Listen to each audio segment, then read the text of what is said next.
அது எவ்வளவு கனவா வாங்கணும் உங்களுக்கு தெரியும். எவ்வளவு ஆசையா எவ்வளவு கனவா எப்படி வாங்கி போய் பார்க்கும் போதுதான் சின்ன பிள்ளை மாதிரி துள்ளி குதிச்சு ஓடுவேன். இந்த வீடு கட்டும் போது பாக்குறதுக்கு இவ்வளவு ஆசையா இருக்குது. இப்ப அது விற்கிறதுக்கும் போது மனசு ரொம்ப வலியா அது நினைச்சுதான் வலிக்குது. நெஞ்சு வலியா வந்துருச்சு எனக்கு. நிறைய பேர் வந்து வீட்டோட விலையை ஃபர்ஸ்ட் சொல்லுங்க. ஏன் வீட்டு விலையை சொல்ல மாட்டேங்கிறீங்கன்னு நிறைய பேர் கமெண்ட் பண்றீங்க. நான் வீடு உண்மையால விற்கிற மேல வீடியோக்காக போடுறோமா? வீடியோக்கோசரம் போறீங்க. அந்த வலி என்னன்னு எனக்கு தான் தெரியும்.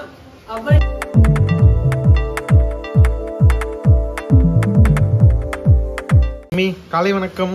காலை வணக்கம். வேலையை ஆரம்பிச்சாச்சா? ஆமாங்க. சரிம்மா. இன்னைக்கு என்ன சமையல்?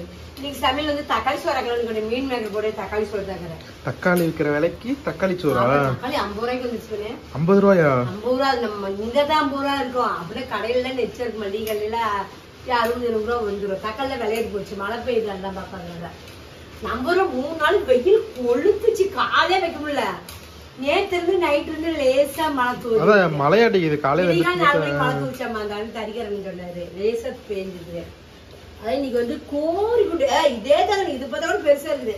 இதுவோட குட்டி தக்காளி கிலோ 30 ரூபான்னு விற்கிறாங்க. அநியாயத்துக்கு. நான் இந்த மாதிரி நான் ஓரளவுக்கு பெருசா இந்த சைஸ் தான் 35 ரூபான்னு 1.5 கிலோ 50 ரூபான்னு வாங்கிட்டு வந்தேன். தக்காளியில விலையேறி போச்சு. இப்படி பார்த்து எண்ணி தான் இப்படி போடணும். என்னன்னு சொல்லுங்க, நாங்களும் தெரிஞ்சுக்கிறோம். ஏன்னா தக்காளி ரேட் அதிகம் தான். உங்க ஊர்ல அதிகமா தான் இருக்கும். சொல்லுங்க, நானும் தெரிஞ்சுக்கிறேன் எவ்வளவு இருக்கு. நம்ம தக்காளி சோறு வந்து நிறைய டைம் போட்டாச்சு. நிறைய பேர் நிறைய கொஸ்டின் கேட்டிருக்காங்க. நம்ம இந்த வீடியோ போட்டோம்ல, வீடு சேல் பண்ற வீடியோ, அது நிறைய பேர் நிறைய சஜஷன் சொல்லியிருக்காங்க, நிறைய கொஸ்டின் கேட்டிருக்காங்க.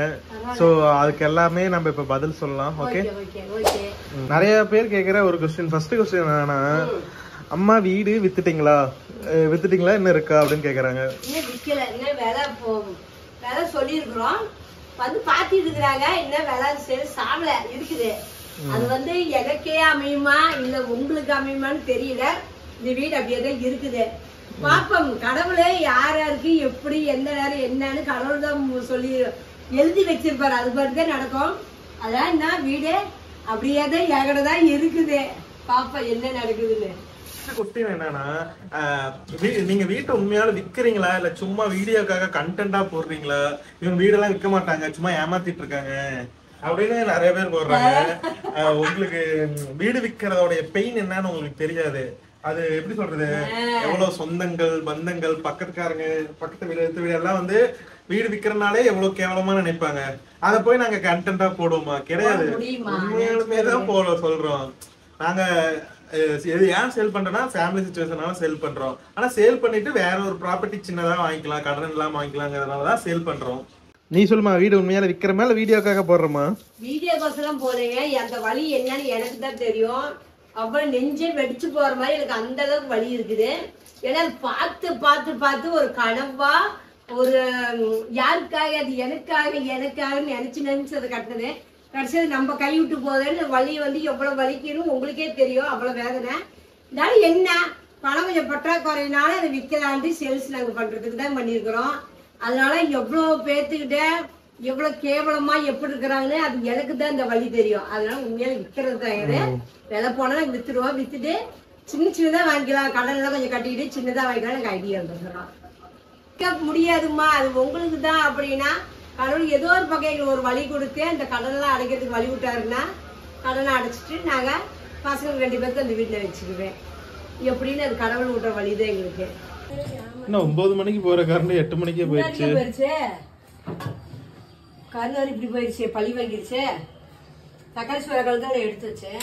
சரி, அந்த இடிக்கல கூட நான் எல்லாத்தையும் இடிச்சு தரேன். அப்படி இடிச்சுக்கணும். இந்த பிரியாணி செலவுலாமே நம்ம மிக்சர் அப்படி அரைச்சு வச்சிருக்கிறேன். இஞ்சி பூண்டு தான் வச்சு நுணுக்கி விட்டு போட்டு வேண்டியதான். சரி, தக்காளில கழுவி கட் பண்ணிக்கலாம். ஓகே, எனக்கு அந்த இஞ்சி பூண்டு எடுத்து கூட நான் உனக்கு இடிச்சு தந்துடுறேன். என்ன நிறைய இருக்கு. சமையல் பாதி, கொஸ்டின் பாதி. அடிக்க நீ படிக்க நான் படிக்க நான் சொல்லிட்டே உங்களுக்கு பதில் சொல்றேன். ஓகே. இந்த பாருல கையில வச்சு உரல போட்டு இடி போட்டு தண்ணி இடிச்சுட்டு அதுக்குள்ள கறந்து வந்துருச்சு. சரி பரவாயில்ல, போட்டு இல்லையே 2 வரமிளகா கொஞ்சம் பட்டை கிராம்பு மூலம் போட்டு மிக்சில ஒரு ஓட்டி விட்டுறேன். கறந்து போறதுக்கு மாட்டி ஆசை கறந்து தான். வேற பகுதியில காலையிலேயே கறந்து விடிக்கிழமே போயிடுச்சுக்கலாமா. இங்கதான் இருந்துச்சு, இப்ப இங்கேயும் போயிடுச்சு. இன்னும் ஒரு 1/2 மணி நேரத்துல இங்கேயும் மாஸ்க் கறந்து போயிடும். அதுக்கும் மாமல்ல நான் டக்கு டக்குன்னு அரைச்சி எடுத்துக்கிறேன். சோம்பு பாருங்க, கொஞ்சம் சோம்புலாம் போட்டோம்னா புதுசமாக இருக்கு. தக்காளி சோம்பு போட்டுக்கிறேன். ஓகே, அடுத்த கஷ்டம் என்ன கேட்டிருக்காங்கன்னா, இடமாகவே வைத்திருக்கலாம், வீடாக பிற்காலத்தில் வீட்டுமனை அல்லது நல்ல விலைக்கு போகும்போது வீட்டை சின்னதாக கட்டியிருந்திருக்கலாம், நம்ம இடமா வச்சிருந்திருக்கலாம், இல்லை சின்னதாக கட்டியிருந்திருக்கலாம், இல்லை 2ஆ கட்டியிருக்கலாம். அந்த மாதிரி நிறைய பேர் கமெண்ட் போட்டிருக்காங்க. சொல்ற 100க்கு 100 உண்மை. கட்டுறதுக்கு ஒரு ஐடியா தான். நாங்கள் 2ஆ கட்டுறது தான் ஐடியா. அது வேண்டாம் வேண்டாம் வேண்டாம், ஒன்றா இருக்குன்னு எங்கள் பெரிய பையன் பயங்கர ஆசை. அவனுக்கு ஒன்றா கட்டணும், எல்லாம் ஒட்டுக்கா இருக்குன்னு கட்டணும். கடைசியாக அவனுக்கு வீட்டில் இருக்கிறது போல வேலை செய்யற மாதிரி நினச்சான். கடைசியாக சனியில் வேலை கிடைச்சி அப்புறம் அவன் போயிட்டான். அதனால இருக்க முடியல. அதனாலதான் சரி கட்டினது கட்டிக்கிட்டோம். தெரியல, கட்டி முடிச்சாச்சு. லோனு ஒண்ணுதான் இருக்குது. லோனை பார்த்து நம்ம அதே வாடகை விட்டு மேல கொஞ்சம் கொஞ்சம் போட்டு கூட கடனை கட்டலாம். விலைக்கு வந்தா நாங்க சொல்ற விலைக்கு வந்தா நாங்க விட்டுருவோம். நிறைய பேர் வீட்டோட விலையை ஃபர்ஸ்ட் சொல்லுங்க, ஏன் வீட்டு விலையை சொல்ல மாட்டேங்கிறீங்கன்னு நிறைய பேர் கமெண்ட் பண்றீங்க. இந்த வீடியோல கடைசியில நம்ம வீட்டோட விலையை நான் கண்டிப்பா சொல்றேன். ஆமா, ஏன்னா ஒரு 2-3 பேர் பார்த்துட்டு விலையை கேட்டோன்னே ஷாக் ஆயிட்டாங்க. ஏன்னா அவங்க ஒரு பட்ஜெட்ல வருவாங்க. ஸோ நம்மளுடைய நாங்கள் சேல் பண்ணுறது எங்களுக்கு ப்ராஃபிட்டில் நாங்கள் 1 ரூபா கூட வைக்கல. ஆக்சுவல் மார்க்கெட் ப்ரைஸ் என்ன அதை மட்டும்தான் நாங்கள் சொல்லியிருக்கோம். எங்களுக்கு என்ன செலவாச்சு, லேண்ட் செலவு, இதை வச்சு மட்டும்தான் நாங்கள் ப்ரைஸ் கோட் பண்ணியிருக்கோம். ஆனால் அதுவே கொஞ்சம் பெரிய அமௌண்ட் தான். ஸோ அதனால் அதான் பெரிய வீடு, அதனால் பெரிய அமௌண்ட்டாக இருக்குது. நான் அந்த வீடியோ கடைசியில் எவ்வளோன்னு நான் சொல்கிறேன். ஸோ அந்த பட்ஜெட் உங்களுக்கு கம்ஃபர்டபுளாக இருக்குதுன்னா கண்டிப்பாக கால் பண்ணுங்கள், நம்ம பேசலாம். நேரில் பாருங்கள். அப்போ தான் ஒரிஜினல் அந்த விலைக்கு இந்த வீடு ஓகே அப்படின்னு உங்களுக்கே சாட்டிஸ்ஃபை ஆகும். ஸோ அதனால் விலை என்னென்ன வீடியோ கடைசியில் இப்போ சொல்கிறேன், முழுசாக பாருங்கள். நான் அட்ரஸுமே நான் ஆக்சுவலாக நிறைய பேருக்கு மெசேஜ் பண்ணிட்டு தான் இருக்கேன். ஆனால் இன்னமுமே ஏன் ரிப்ளை பண்ண மாட்டேங்கிறீங்க அப்படின்னு நிறைய பேர் கமெண்ட் பண்ணுறீங்க. நான் இதில் யூடியூப்பில் கிட்டத்தட்ட நிறைய கமெண்ட் வருது. யாருக்கு நீடடாக இருக்கோ அவங்க இன்ஸ்டாவில் மெசேஜ் பண்ணுங்கள், நான் உங்களுக்கு கண்டிப்பாக ரெஸ்பான்ஸ் பண்ணுறேன். நான் லைனாக 1 by 1 பர் டே ஒரு 10 பேர் 20 பேருக்கு ரிப்ளை பண்ணிட்டு தான் இருக்கேன். ஏன்னா வீட்டோட ஃபுல் டீட்டெயில் சொல்லணும். எவ்வளோ ஸ்கொயர் ஃபீட்டு, எவ்வளவு கன்ஸ்ட்ரக்ஷன் ரேட்டு, அப்புறம் லேண்ட் ஏரியா எவ்வளவு, பக்கத்தில் என்னென்ன இருக்குது, என்ன லொக்கேஷனில் அமைஞ்சிருக்கு, எல்லாத்துக்குமே டீட்டெயிலாக சொன்னால் தான் அவங்கள கன்வின்ஸ் பண்ண முடியும். ஸோ அதனால் எல்லாத்துக்கும் ரேண்டமாக ரேட்டை மட்டும் அமுச்சுட்டு இருந்தால் இவ்வளோ ரேட்டா அப்படின்ட்டு அவங்க இவ்வளோ ரேட் வேண்டாம் அப்படின்னு போயிடுவாங்க. ஸோ அதனால் நான் டீட்டெயிலாக எல்லாத்துக்கும் எக்ஸ்பிளைன் பண்ணிட்டு தான் இருக்கேன். ஸோ 1 by 1 நான் எல்லாத்துக்கும் பண்ணுறேன். இந்த வீடியோ பார்த்துட்டும் யாருக்காச்சும் நான் ரேட்டு கடைசியில் சொல்கிறேன். அந்த ரேட்டுக்கு உங்களுக்கு ஓகேவா, அந்த ரேட்டுக்கு நீங்கள் வீடு பார்க்குற மாதிரி இருந்தீங்கன்னா கண்டிப்பாக மெசேஜ் பண்ணுங்கள். நான் உங்களுக்கு கான்டாக்ட் நம்பர் தரேன், நேரில் பார்த்து பேசலாம். இது சின்ன நம்ம தொழில் செய்கிறீங்க, இந்த மாதிரிலாம் நம்ம வாங்க முடியாதுங்க. நான் ஓப்பனாக சொல்கிறேன். கொஞ்ச நாளாக பெரிய பிஸ்னஸ் பண்ணுறீங்க, ஒரு தொழில் நம்ம அந்த மாதிரி இவங்க தான் கொஞ்சம் வாங்க முடியும். அதான் நீங்க தப்பா நினைச்சுக்காதீங்க. அதான் நம்ம சின்ன பட்ஜெட் கொஞ்சம் வச்சுட்டு நம்ம விலை கேட்டு வாங்கலாம்னு நினைச்சிட்டு வாங்கலன்னு வருத்தப்படாதீங்க. இது கொஞ்சம் பெரிய ஆளுன்னு சொல்லுவோம்ல, அந்த மாதிரி பார்த்தீங்கன்னா பார்த்தாங்கன்னா வாங்கிடுவாங்க. சமைக்க ஆரம்பிச்சாச்சு, எனக்கு டைம் ஆச்சு. இவன் பாட்டு பேசியிருந்தேன், நீ பாட்டு பேசிட்டு நான் பாட்டு சமைக்கிறது, நான் பாட்டு சமைக்க ஆரம்பிச்சிட்டேன். எண்ணெய் ஆயில் தான் ஊற்றணுங்க. ஆயில் ஊற்றிட்டு நெய் 1 ஸ்பூன் ஊற்றிருக்கிறேன். நெய் கொஞ்சம் ஊற்றினா இல்லை வாசமா இருக்குன்ட்டு ஆயில் ஒரு 4 ஸ்பூனு, நெய் 1 ஸ்பூனு ஊற்றிருக்கிறேன். நல்லா காஞ்சிச்சு. இது போட்டுக்கோ, பிரியாணி பாருங்க, பிரியாணி செலவு போட்டு நல்லா இதாகிடுச்சு. வாசம் 3 பிரியாணி. புதினா போட்டுக்கோ. புதினா இதில் பாதி போட்டுருக்கிறேன். புதினா ஒரு கையை பட்டைக்கிராம இருக்கேன், அதுலேயும் போட்டுட்டேன். இப்போ வெங்காயம் 2 பெரிய வெங்காயம் கட் பண்ணிருக்கேன், பெரிய வெங்காயம். தக்காளி சும்மா பெரிய வெங்காயமா போட்டுக்கலாம். எல்லாமே சின்ன வெங்காயம் இந்திய பெரிய வெங்காயம் போடுறதுன்னு கேட்பீங்க. தக்காளி சாப்பாடு தானே, அதான் பெரிய வெங்காயம் போட்டு நல்லா வணங்கிடுது. நல்லா வணங்கிருச்சு. இப்போ தக்காளி சேர்த்துக்கிறேன். தக்காளி ஒரு 300 தக்காளி போட்டேன், 300 கிராம். இது நல்லா வணக்கிடுது. இது கூட மீன் மேக்கர் எல்லாமே போட்டுக்கோம். மீன் மேக்கர் ஒரு 50 கிராம் நல்லா சுடுதல் ஊற வச்சு நல்லா கழுவிட்டேன். இது சேர்த்துக்கா. என்னால் ஒன்றா வெந்தால் தான் அந்த டேஸ்ட் உள்ளே இறங்கும். அதுக்கப்புறம் இதில் இப்போ நம்ம அரைச்சி வச்ச மசாலா சேர்த்து கிராம்பு, சோம்பு, வரமிளகா, புதினத்தலை 1 கையை எல்லாமே அரைச்சிங்க. புதினத்தலை போடுறது கப்பாக தெரியும் நமக்கு. புதினா இதுலேயும் போட்டு அரைச்சோம்னா அது ஒரு வாசம் நல்லாயிருக்கும். மஞ்சத்தூள் பாருங்க, 1 ஸ்பூன் மஞ்சத்தூள் போட்டுக்கலாம். தேவையான உப்பு சேர்த்துக்கலாம். எல்லாமே ஒன்றா போட்டு கலந்துட்டு அப்படியே கொஞ்ச நேரம் நல்லா சொதன்னு வேக விட்டுக்குவேன். அப்புறம் தான் அரிசி போடணும். அதுவுமே நல்லா வணங்கிட்டாங்க. நல்லா வணங்கி வச்சு இப்போ அரிசி போட்டுக்கலாம். நான் அரிசி தண்ணியில் ஒன்றா கலந்துட்டு வச்சுருக்கிறேன். நான் இந்த ஜாரு கழிவு அதில் ஊற்றிட்டு அதில் தான் ஊற்றிட்டு இருக்குது. அவ்வளோதான் தக்காளி சாப்பாடு. அவ்வளோதான் சார். தயார். ஒரு விசில் விட்டு அடுப்பு அமைச்சா இல்லை இந்த குக்கருக்கு நான் ஒரு 3 விசில் விடுவேன். 3 விசில் விட்டு அடுப்பு அமைச்சுதான் ரெடி. ஓகே, சாப்பாடு ஆல்ரெடி பார்க்கலாம். சாப்பாடெல்லாம் ரெடி ஆயிடுச்சு. கரண்ட் வேறு இப்போ 9 மணிக்கு போயிடும். சரி, அதுக்குள்ள வலிச்சு விட்றாண்டு இப்போ வலிச்சு விட்டுட்டு இருக்கிறேன். வியாழக்கிழமை தான் துடைக்கணும், வெள்ளிக்கிழமை துடைக்கக்கூடாது. ஆமா, வியாழக்கிழமை தான் 3 வாரமா துடைச்சேன். அது டைம் அமையணும். துடைக்கல, டைம் வேணுமில்ல. ஒரே மாதிரியே செய்யுது, டைம் பத்தல. அதுதான் சரி இன்னைக்கு வெறும் சாப்பாடு ஒண்ணுதான், தக்காளி சோறு ஒண்ணுதான்.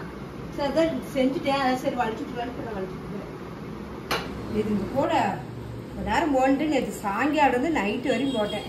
எதுக்கு அப்படி கஷ்டப்பட்டு போடுற? கையில வலிக்குது. குடும்பம் என்ன எவ்வளவு வரும்? இன்னும் ஒரு போன், இன்னொரு போடணும். நல்லா இருக்கு, கலர் சூப்பரா இருக்கு. நல்லா இருக்குது. தனியா பார்த்து எப்படி இருக்கு, கூடையா முடிச்சா நல்லா தான் இருக்கு, அழகா தான் இருக்கு. செமையா இருக்கு கலர். இதெல்லாம் வீட்டு தேவைக்கா வியாபாரத்துக்கா? வீட்டுக்கா போட்டு எடுத்துக்காம பாருங்க. ஓகேமா, வியாபாரத்துக்குலாம் உட்காந்து போட்டு இருந்தா கை இதாயிரும், உடம்பு கட்டி போயிடும். வானம் வயரெல்லாம் போட்டு வீட்டுக்கிட்டே சேஃப்டியா எடுத்து வச்சுட்டு போதும். கொஸ்டின் கேட்கட்டுமாமா? நெக்ஸ்ட் கொஸ்டின் என்னன்னா, நீங்க இப்ப இருக்கிற வீட்டை வித்துட்டு அந்த வீட்டு கடனை கட்டிடலாம்ல அப்படின்னு கேக்குறாங்க. இது விற்க முடியாது. ஏன் விற்க முடியாது? மாமனார் சொத்து. இதுக்கு வந்து நான் இந்த ஊடு, இந்த இடமும் ஊடு வாங்குறதுக்கு நான் பட்டது கடவுளுக்கு பட்டது தெரியும். அது வந்து பூர்வீக சொத்துக்கும் போது யாருக்கும் வெளியாளுகளுக்கு அது கொடுக்க மாட்டேன். சொந்தத்திலேயே கேட்டுதான் அது பிரச்சனையாகி நாங்க இது வாங்கினது. அதனால வெளியே யாரும் கொடுக்க மாட்டேன். இது பூர்வீக சொத்துனால எனக்கு அவருக்கு பிற்பாடி என் பசங்களுக்கு, என் பசங்க பின்னால அவங்க என்ன பண்ணிட்டு போறாங்க. அது வரையும் இது எனக்கு. சொத்தை எப்பயும் விற்க கூடாது. விற்க கூடாது. சொத்து வாங்கலாம், எவ்வளவு நாள் நம்ம விற்க கூடாது. அதே எவ்வளவு கனவா வாங்கணும் உங்களுக்கு தெரியும். எவ்வளவு ஆசையா, எவ்வளவு கனவா எப்படி வாங்கி போய் பார்க்கும் போதுதான் சின்ன பிள்ளை மாதிரி துள்ளி குதிச்சு ஓடுவேன். இந்த வீடு கட்டும் போதுதான் பாக்குறதுக்கு இவ்வளவு ஆசையா எனக்கு இருந்தது. இப்ப அது விக்கிறமேங்கும் போது மனசு ரொம்ப வலியா, அதை நினைச்சு நெஞ்சுதான் வலிக்குது. நெஞ்சு வலியா வந்துருச்சு எனக்கு. நினைச்சு அதனால நான் மறந்து கம்மிட்டு இருக்கிறேன். பழைய வழி பாட்டி அதை தூண்டி என்னை கேட்கறா. அதனால வந்து சொத்துல விற்க கூடாது. மெயினா யாருனாலும் ஓகே, கஷ்டப்பட கடனை நம்ம கட்டிடலாம். எத்தனை காலம் அந்த கடனை கட்டிடலாம். அதை சேர்த்துறது பயங்கர கஷ்டம்.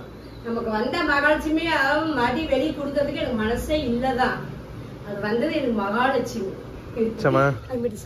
ஓகே ஓகே, வீட்டு வச்சாச்சு, குடிச்சாச்சு. வேலைக்கு நம்பி கிளம்புறதா வேலை. சாப்பாடு தயாராமா? தயார் தங்கம். Okay okay. இங்க தக்காளி சாப்பாடுலாம் செஞ்சு முடிச்சிட்டேன். இங்க பாதி கம்மியா இருக்கு. அது நான் டிஃபன் போட்டுட்டேன், எனக்கு போட்டுட்டேன். சரி சரி சரிம்மா. கொண்டு போய் சாப்பிட்றதுக்கு. ஏன்னா இங்கே டைம் பத்தாது, பொறுமையாக சாப்பிட முடியாது. அங்கேயே நான் வேலை செஞ்சுட்டு உட்காந்து கொஞ்ச நேரம் சாப்பிடுவேன். அதுக்கோசரம் போட்டுட்டு போயிடுவேன். ஓகேம்மா. இனிமேல் கரண்ட் சாயங்காலம் தான் வரும். ஆமாம், கரண்ட் வேறு மாசு கரண்ட் வச்சுங்க. சாயங்காலம் தான் கரண்ட் வரும். இருட்டில் தான் இருக்கிறோம். வீட்டோட ப்ரைஸ் வந்து நான் லாஸ்ட்டாக சொல்கிறேன்னு சொல்லியிருந்தேன். ஆக்சுவலாக வந்து வீட்டோட ஃபுல் டீட்டெயில் வந்து நம்ம இதுக்கு முன்னாடி போட்ட வீடியோஸில் வந்து எவ்வளோ ஸ்கொயர் ஃபீட்டு எல்லாமே சொல்லியிருப்போம். ஸோ உங்களுக்கு அதுவும் தேவைன்னா நான் வீட்டோடைய மேப் வந்து கீழே டிஸ்கிரிப்ஷன்லேயும் ஃபஸ்ட்டு கமெண்ட்லேயும் நான் ட்ரைவ் லிங்க்கில் போட்டு கொடுக்குறேன். ஸோ நீங்கள் அதில் போய் பார்த்துக்கலாம். நான் அந்த லிங்க்லேயே வந்து வீட்டோடைய ஃபோட்டோஸ் எல்லாமே 1 by 1 நான் ஆட் பண்ணுறேன். ஸோ அதில் நான் அப்பாவுடைய கான்டாக்ட் நம்பர், என்னோடைய கான்டாக்ட் நம்பர் கொடுக்குறேன். ஸோ நீங்கள் ப்ரைஸ் வந்து ஆக்சுவலாக மார்க்கெட் ப்ரைஸ் பிரகாரம் நம்ம வீட்டுக்கு வந்து 1.75 வந்து கோட் பண்ணியிருக்கோம். ஸோ அந்த ப்ரைஸ் உங்களுக்கு ஓகே அப்படின்னா நீங்கள் வந்து நான் கீழே ட்ரைவில் கொடுத்துருக்கிற லிங்க்கில் போயிட்டு நம்ம வீட்டுடைய மேப்பு அப்புறம் லொக்கேஷன் எல்லாமே செக் பண்ணிக்கோங்க. ஸோ நீங்கள் நேரில் எப்போ வேணால் வந்து பார்க்கலாம். நான் வீட்டு பக்கத்துலேயே தான் இருப்பேன். ஸோ நீங்கள் எப்போ 24/7 எப்போ நீங்கள் கூப்பிட்டீங்கனாலுமே நான் வீடு வந்து உங்களுக்கு காமிக்கிறேன். ஸோ உங்களுக்கு வீடு சாட்டிஸ்ஃபை ஆச்சுன்னா நம்ம உட்காந்து டிஸ்கஸ் பண்ணிவிட்டு நம்ம என்ன ஏதுன்னு நம்ம பிளான் பண்ணிக்கலாம். ஸோ இதுதான் ஆக்சுவல் ப்ரைஸு. ஓகே, அவ்வளோதான். தேங்க்யூ. ஸோ வாங்க ஃப்ரெண்ட்ஸ் சாப்பிட்லாம். கரண்ட் இல்லாதனால உள்ளே வந்து இருட்டாக இருக்குது, அதை வெளியில் வந்துட்டேன். ஸோ என்னடா சின்ன தட்டாக இருக்குன்னு நினைப்பீங்க. காலையில் வந்தோடனே டீ, வரிக்கி, சம்சா எல்லாமே சாப்பிட்டதுனால பசியே இல்லை. ஆனாலும் தக்காளி சோறு சாப்பிடாமல் போக முடியாதுல்ல, அதனால தான் டேஸ்ட்டு பயங்கரமாக இருக்குது. கண்டிப்பாக ட்ரை பண்ணி பாருங்கள்.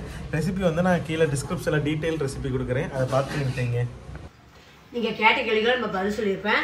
அது உங்களுக்கு பிடிச்சிக்கன்னு நீங்கள் சொல்லுங்கள். வேற ஏதாவது ஐடியா இருந்தாலும் சொல்லுங்க. இன்னும் உங்களுக்கு வேற ஐடியா இன்னும் நல்லா வீடு காப்பாத்துற மாதிரி எது நல்ல ஐடியா இருந்தா சொல்லுங்க. நானும் கேட்டுன்னு தெரிஞ்சு அந்த மாதிரி நம்ம நடந்துக்கிறோம். சரிம்மா, சரி, ஓகே, பாய், see you.